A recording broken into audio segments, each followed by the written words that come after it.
Hello दोस्तों, मैं आपके लिए आज लेकर आया हूँ क्लास 11th मैथ्स का चैप्टर 1 का पार्ट वन इसका मैंने पहले ही बना रखा है। अगर आपने वो नहीं देखा हो तो मैं उसका लिंक डिस्क्रिप्शन बॉक्स में दे दूँगा, आप जाकर वहाँ से उसे देख सकते हैं। चलिए शुरू करते हैं चैप्टर 1 का पार्ट 2। इसमें आज हम लोग पढ़ेंगे समुच्चयों के प्रकार। समुच्चयों के प्रकार क्या होते हैं? इसमें पहला है रिक्त समुच्चय। रिक्त समुच्चय क्या होता है? ऐसा समुच्चय जिसमें एक भी अवयव नहीं होता है रिक्त समुच्चय या शून्य समुच्चय कहलाता है। जैसे मतलब उसमें कोई अवयव उपस्थित ही नहीं होगा। जैसे उदाहरण दिया है x का समुच्चय x, जहां वर्तमान में कक्षा 10 तथा 11 दोनों में अध्ययनरत विद्यार्थी हैं। अब यहाँ देखिए कहा है कि इसमें गुणधर्म दिया है x, जहां वर्तमान में कक्षा 10 तथा 11 दोनों में अध्ययनरत विद्यार्थी हैं। अब कोई भी विद्यार्थी ऐसा होगा जो 10 तथा 11 दोनों में वर्तमान में अध्ययनरत होगा एक साथ, ऐसा तो कोई होगा ही नहीं। तब इसका अगर जब हम समुच्चय बनाएंगे तो इसमें कोई भी अवयव ही उपस्थित नहीं होगा, केवल ब्रैकेट रहेगा, उसके अंदर कुछ भी नहीं रहेगा, खाली। अब इसको हम फाई से भी दर्शा देते हैं इसे हम। अब यही होता है रिक्त समुच्चय, मतलब जिसमें कोई भी अवयव उपस्थित नहीं। कोई भी ऐसे ही कंडीशन दे देगा जिसमें कोई भी कंडीशन नहीं बन पाएगी, तो वहाँ कोई भी अवयव उपस्थित नहीं होगा, तो इसे रिक्त समुच्चय कहेंगे। अब अगला है, दूसरा है परिमित समुच्चय। ऐसा समुच्चय जिसमें उपस्थित अवयवों की संख्या सीमित हो, परिमित समुच्चय कहलाता है। जैसे मतलब परिमित समुच्चय ऐसा हो गया जिसकी सीमित हो, मतलब यहाँ से यहाँ तक है, इतना आपको मालूम है कि इतना ही है, तो ये सीमित हो गया। जैसे प्रथम 5 सम संख्या है तो 5 ही है इसमें, तो ये तो सीमित है, 2 4 6 तो ये परिमित समुच्चय हो गया। प्रथम 4 प्राकृतिक समुच्चय, ये भी सीमित है, 4 ही है, 1 2 3 4, ये भी सीमित परिमित समुच्चय हो गया। अब तीसरा है अपरिमित समुच्चय। अपरिमित समुच्चय क्या है? ऐसा समुच्चय जिसमें उपस्थित अवयवों की संख्या असीमित हो, उसे अपरिमित समुच्चय कहते हैं। मतलब उसमें जितने अवयव हों उसकी कोई सीमा ना हो। जैसे अगर प्राकृतिक संख्याओं का समुच्चय अगर निकाला जाए, प्राकृतिक संख्याओं का, 10 बराबर क्या होगा, 1 2 3 4 5 6 7 8 ऐसे अनंत तक चलता जाएगा। तो इसके जो है संख्याएं अपरिमित हैं, अनंत हैं, तो ये अपरिमित समुच्चय हो गया। अब चौथा है समान समुच्चय। समान समुच्चय क्या होगा? 2 समुच्चय ए और बी समान कहलाते हैं यदि उसमें तथ्यता अवयव समान हो।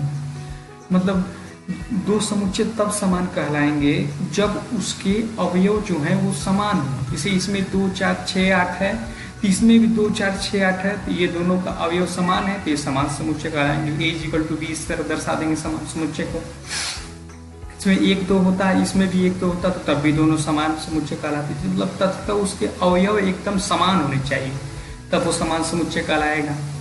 अब या इसके क्रम में बदलाव हो सकता है, मतलब क्रम इधर उधर हो सकता है। इस इसमें 1 2 है, इसमें 2 1 है, तभी समान समुच्चय कहलाएगा। अब यहाँ पर देखिए दिया है 1 2 3 4, यहाँ दिया है 4 5 6 7 8। क्या ये समान समुच्चय है? इसके अवयव समान है? इसमें तो 1 2 3 4 है, इसमें 1 2 3 का पता ही नहीं है, तो ये समान समुच्चय कैसे होगा? तो ये असमान समुच्चय है, तो इसको बराबर क्या को काट देते थे, असमान समुच्चय को ऐसे प्रदर्शित कर दिए। अब आगे है प्रश्नावली 1.2। प्रश्नावली 1.2 आगे। अब इसमें पहला प्रश्न क्या है? निम्नलिखित में से कौन से समुच्चय के उदाहरण हैं? रिक्त समुच्चय के उदाहरण है। रिक्त समुच्चय के उदाहरण बताएंगे। 2 से भाज्य विषम प्राकृतिक संख्याओं का समुच्चय। मतलब अब पूछ रहा है 2 से भाज्य विषम प्राकृतिक संख्या समुच्चय, मतलब कोई भी ऐसी विषम प्राकृतिक संख्या बताइए जो 2 से भाज्य हो, मतलब 2 से कट जाए। तो कोई भी विषम संख्या 2 से कटेगी? जब 2 से कटती तो विषम क्यों होती? मतलब कोई भी विषम संख्या 2 से नहीं कटेगी, इसका मतलब इस समुच्चय में कुछ भी अवयव उपस्थित नहीं होगा, ये खाली होगा ब्रैकेट के अंदर, इसे फाई से दर्शा देंगे, अतः यह एक रिक्त समुच्चय है। अब अगला है सम अभाज्य संख्याओं का समुच्चय। सम अभाज्य संख्याओं का समुच्चय मतलब जो सम भी है और अभाज्य भी है। सम पहली सम संख्या 2 है, तो 2 अभाज्य है, ये तो ठीक है, 2 मिल गया। अब इसके बाद 4 है, 5 है, जितने भी सम संख्याएं आगे होंगी सब 2 से कटेंगी, मतलब सब भाज्य संख्याएं होंगी। एक सम अभाज्य संख्या यही है 2, तो 2 हो जाएगा ब्रैकेट के अंदर, अतः यह एक रिक्त समुच्चय नहीं है क्योंकि इसमें अवयव उपस्थित है।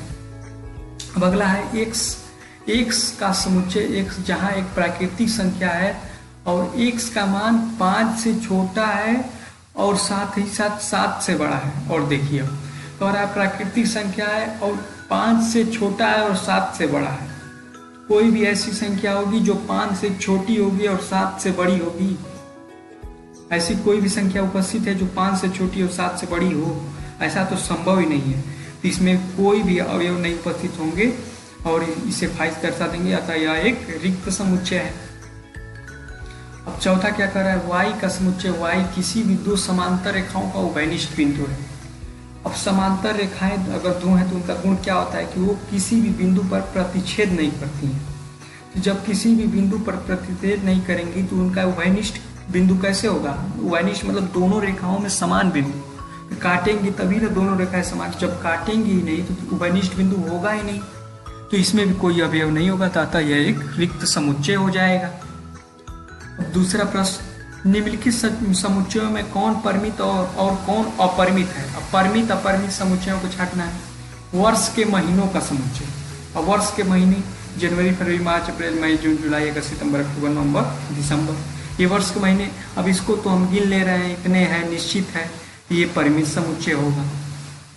अब दिया है 1, 2, 3 ऐसे ही बढ़ते बढ़ते, अब ये कहाँ तक जाएगा कौन जानता है, मतलब ये अनंत है, तो ये अपरिमित समुच्चय हो गया। वैसे ही अब देखिए 1, 2, 3 डैश डैश डैश 99, 100, मतलब यहाँ से 1 से 100 तक इसकी लिमिट है, इसमें लिमिट है, मतलब इसमें सीमा है, ये परिमित समुच्चय हो गया।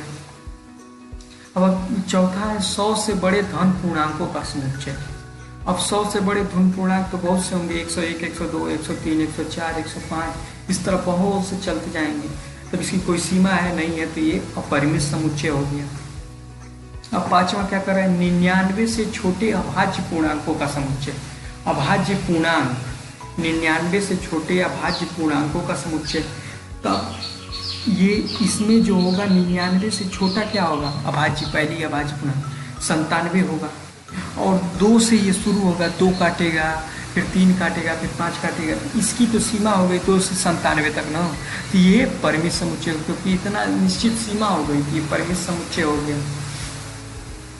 अब अगला है निम्नलिखित समुच्चय में परिमित और अपरिमित बताइए। अब इसमें भी वही चीज करना है, परिमित समुच्चय अपरिमित समुच्चय बताना है। अब इसमें पहला दिया है x अक्ष के समांतर रेखाओं का समुच्चय। जैसे मान लीजिए x अक्ष है, ये y अक्ष है। अब x अक्ष के समांतर की कितनी भी रेखाएं खींची जा सकती हैं, कितनी भी रेखाएं खींची, इसकी कोई सीमा ही नहीं है, अनंत समांतर रेखाएं खींची जा सकती हैं। जब अनंत समांतर रेखाएं खींची जाती हैं तो ये अपरिमित समुच्चय हो गया। अब दूसरा दिया अंग्रेजी वर्णमाला के अक्षरों का समुच्चय। अब अंग्रेजी वर्णमाला के अक्षरों का समुच्चय मतलब हम जानेंगे ABCD से लेकर Z तक, मतलब इसकी तो सीमा 26 ही है, तो ये परिमित समुच्चय हो गया। अब तीसरा दिया है उन संख्याओं का समुच्चय जो 5 के गुणज है। अब 5 के गुणज 5, 10, 15, 20, 25, इस तरह 30 बढ़ते हुए चले जाएंगे। अब ये तो अनंत तक चले जाएंगे, कितने कोई सीमा ही नहीं है इसकी, ये अपरिमित समुच्चय हो गया। अब यहाँ पे चौथा सवाल दिया है पृथ्वी पर रहने वाले जानवरों का समुच्चय।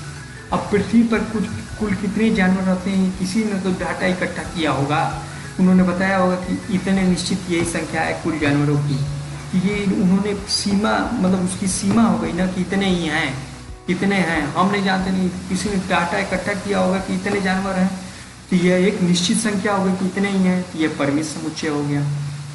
अब पांचवा दिया है मूल बिंदु 0,0 से होकर जाने वाले वृत्तों का समुच्चय। अब मूल बिंदु से, जैसे मूल बिंदु है, इससे हम बहुत सारे छोटे बड़े इस बिंदु से जाने वाले तो अनंत वृत्त खींच सकते हैं हम। देखिए 1, 2, 3, 4 ऐसे बहुत सारे वृत्त हम खींच देंगे, इधर से खींच देंगे, इधर से खींच देंगे, यहाँ अनंत वृत्त खींचे जा सकते हैं, तो ये अपरिमित समुच्चय हो गए। अब चौथा है निम्नलिखित बताइए कि A समान समुच्चय B है अथवा नहीं, मतलब A B समान समुच्चय है अथवा नहीं। A का समुच्चय ABCD दिया है और B का समुच्चय DCBA दिया है, मतलब क्रम तो बदला जा सकता है समुच्चय का, ये तो हमने नियम पढ़ चुका है, क्रम तो बदला जा सकता है, मतलब इसको इस क्रम में भी लिख सकते हैं ABCD, और यहाँ भी है ABCD, मतलब इसके तत्व अवयव समान है, अवयव जब समान रहता है तो होता है वह समान समुच्चय, A = B हो गया। अब दूसरा दिया है A में है 4, 8, 12, 16, इसमें है 8 4 16 18। इसमें देखिए इसमें 4 है, इसमें भी 4 है, इसमें 8 है, इसमें भी 8 है, इसमें 12 है, इसमें 12 है ही नहीं, इसमें 12 है ही नहीं। तो इस क्या ये अगर एक भी अवयव मिसमैच हो गया या अधिक हो गया कोई अवयव तो वो समान समुच्चय नहीं होगा, ये समान समुच्चय नहीं है।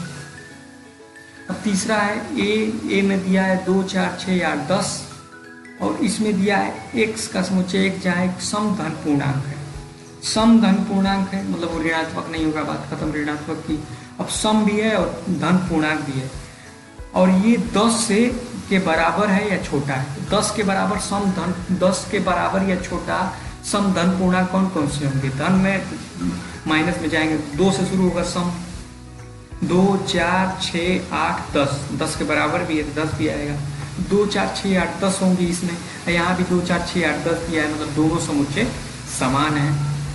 हमारा दिया है a के बराबर है x का समुच्चय, x संख्या 10 का एक गुणज है, ठीक है, 10 का एक गुणज है। और यहाँ दिया है b में 10 15 20 25 30 35 इस तरह बढ़ते जाएगा, ठीक है। अब 10 के गुणज अगर हम कैलकुलेट कर लेंगे फिर कंपेयर कर लेंगे, 10 के गुणज क्या क्या होगा? 10 20 30 40 50 60 ऐसे ही बढ़ते जाएगा। और इसमें दिया है 10 15 20 25, इसमें 15 25 35 ये सब तो आएंगे ही नहीं 10 के गुणज में, तो ये कैसे समान समुच्चय होंगे? ये समान समुच्चय नहीं होंगे, तो ये समान समुच्चय नहीं है, ये is not equal to B. अब पांचवा सवाल दे रहा है क्या निम्नलिखित समुच्चय युग्म समान है? कारण सहित बताइए। ए दिया है इसमें 2 3 और बी दिया है x का समुच्चय एक जहाँ एक समीकरण x² + 5x + 6 = 0 का एक हल है। अब इसका हम हल निकाल के देखते हैं क्या दोनों का समान आ रहा है। अब इसका हमने हल निकाला, ये तो आप पहले सीख चुके होंगे, ये x² + 5x + 6 = 0, इसका हमने खंड किया 3x + 2x, फिर x कामन ले लिया, x + 3 कोष्ठ में आ गया, इधर 2 कामन ले लिया, x + 3 कोष्ठ में आ गया, फिर x + 3 कामन ले लिया, x + 2 एक दूसरे कोष्ठ में आ गया। अब यदि x + 3 = 0 रखते हैं तो x का मान -3 आता है और x + 2 = 0 रखते हैं तो x का मान -2 आता है। तो यहाँ x का मान क्या निकल के आया? -3 और -2। a में क्या दिया है मान? 2 3, b में क्या आया? -3 -2।